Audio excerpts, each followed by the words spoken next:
Merci Madame la Présidente.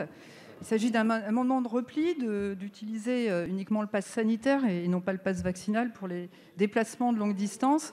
Vous avez, depuis le début de ces débats, placé ce pass vaccinal sous le signe de la responsabilité, que si on était responsable, on devait effectivement introduire le pass vaccinal. Je vous ai posé des questions lundi auxquelles vous n'avez pas répondu sur l'efficacité de la 3e dose, puisqu'on sait que ce vaccin ne permet pas évidemment de freiner la contamination, malgré ce que vous avez dit hier, mais permet tout à fait de réduire les formes graves et donc est extrêmement utile pour les personnes fragiles, vulnérables, qu'elles ont été effectivement, que cette 3e dose a été injectée au mois de septembre, que l'agence sanitaire britannique, puisque les Anglais ont un peu d'avance sur nous, a indiqué que cette 3e dose, au bout de 10 semaines, perdait totalement son efficacité, ou en grande partie.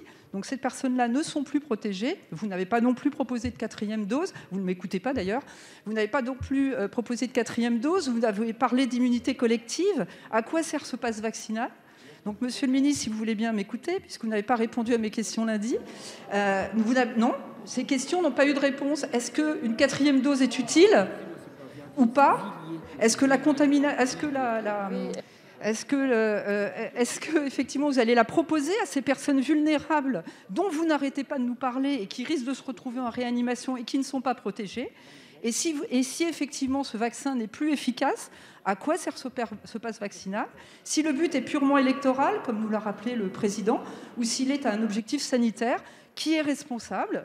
Ma question est la suivante, et donc nous vous proposons de rétablir le pass sanitaire qui permet, lui, d'avoir des tests qui disent si la personne est positive ou non.